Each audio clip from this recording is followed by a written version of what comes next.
Hey guys, welcome to another episode of Restoration Mastery TV. Today we're taking you back to the estimate factory. Boom.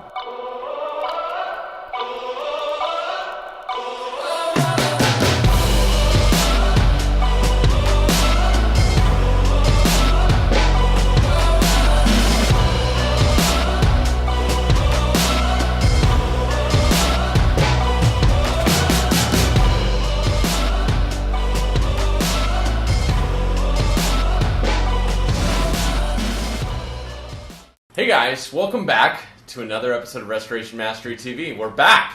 And we have a guest today, a special guest. My name is Will, and I work at Allied Restoration. Right on. Alright, and in case you guys don't know, Allied Restoration is the company that OP owns and that I'm the vice president of. We mention it from time to time, but Will is actually a bona fide, in the flesh, one of our employees. Bona fide! Yeah, so we've got Allied gear here on the show today. Yeah. And why don't you introduce yourself, tell them who you are, how long you've been with Allied, and one fun fact about your personal life. And really quick, before you do that, so guys, we wanted to get Will on the show because we wanted to dig into the estimate factory. And we talked about how, we can get hung up in creating these estimates for these clients, but Will is here to give us an example of how we have to go even deeper sometimes to pre-qualify the customer or the potential buyer. And so Will's got some really good expertise in this, and I wanted him to share it with you guys. So stay tuned for that for sure. Go ahead. Introduce yourself, my friend. Cool. My name is Will Kelly, and I've been with Allied Restoration now for 3 years, actually, like today. Whoa. Yeah. Dude, I bought you a hamburger today, dude. Yeah. That's why I did it. Was there cheese? Was there cheese? Was cheese on it? Yeah, Cheese is the 5-year. Yeah. Something that you might not know about me is I'm a songwriter. I love to Dude, write sing songs. something, dog. Yeah, sing something. Oh, I mean, Give my me a little go-to is, won't you stay with me? Yeah. 'Cause you're all I need. I love it, dude. All right, so if you guys remember in the first episode where we talked about shutting down the estimate factory, we'd gotten a question from a viewer who was concerned about giving out all of these free estimates, if it's something that they should keep doing. Right. And we talked a lot about establishing these upfront agreements before you ever even go to the property. And this is something that we teach actively at Allied Restoration. And Will, of course, is a recipient of some of that training. And he and OP were together today and actually came across the situation. Yeah.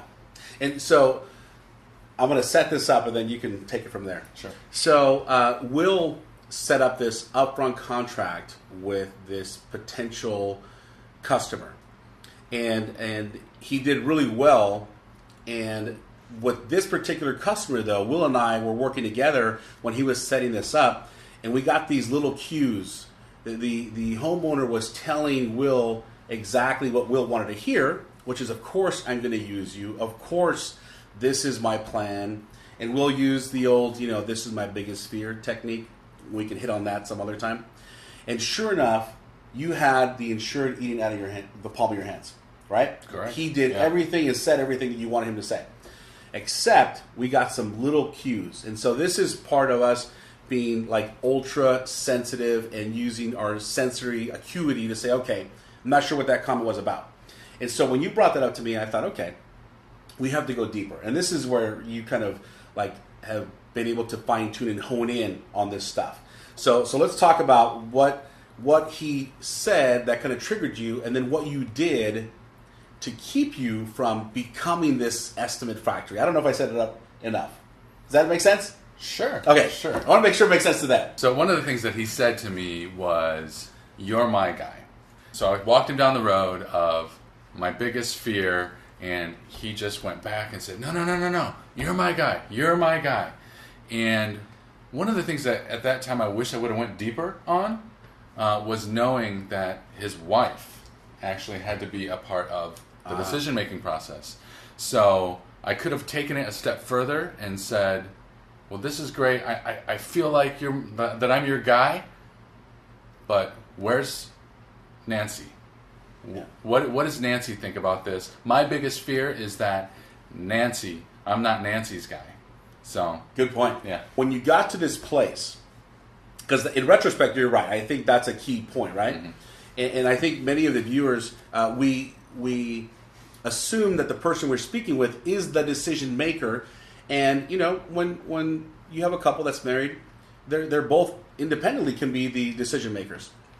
But in this example, it's best to really get into a place where you say, how does your family make decisions? Do you make decisions together, or does one person take the lead? And so that's kind of what you're alluding to. Could have happened. But let's go into what did work. When they said, hey, I want to do this extra work. Yes. Yeah, right? And even before that, and I want to address here that I think as salespeople, when we hear someone that is extremely positive and telling us what we want to hear, we don't want to question it. Right. It's kind of like, when you say I love you on the second date, like she's all excited, she thinks you're the one, but really you're saying it because you just want her to pay for dinner, right?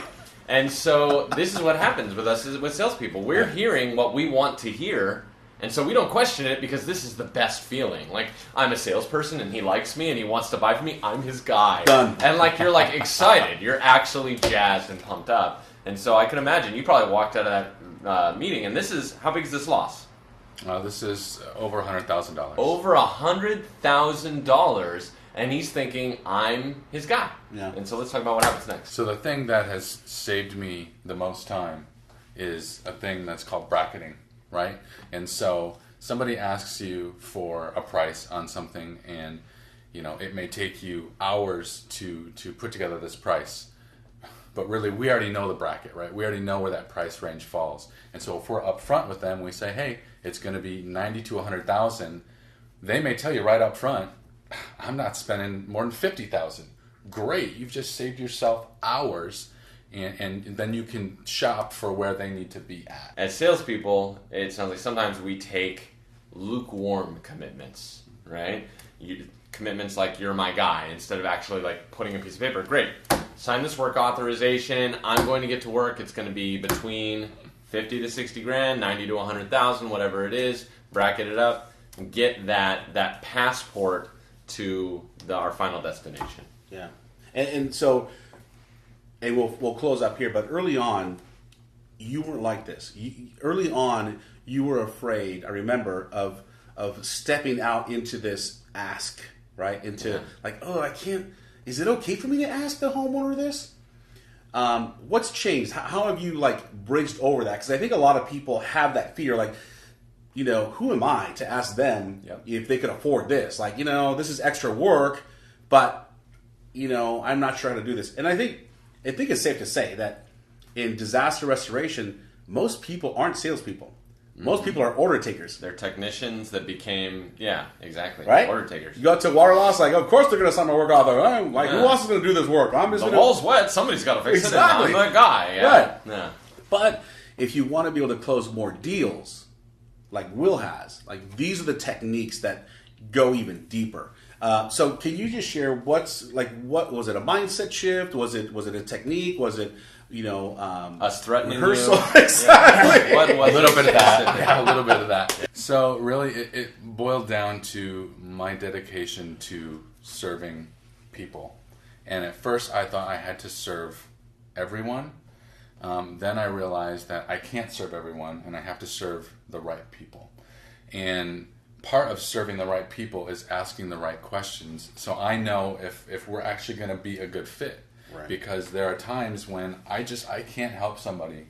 And so as painful as it was for me, as somebody who is by nature a people pleaser, right? I learned to ask the right questions so I could get to the right people and give them what they were actually asking for. I love that. Absolutely. I think Steve Jobs had a quote at one point where, if you get so close to your customers, you know what they want before they even ask for it. And I think that's a lot of what the Upfront agreement does for our salespeople, for us as individuals. Yeah. We find out what they want before they even ask for it, and we set up a clear roadmap to give it to them. So guys, to close, my first sales mentor used to teach me a valuable lesson. He used to say that the first person that gets emotional leaves with the product. Don't get emotional, establish your Upfront agreements, and close the deal. Boom.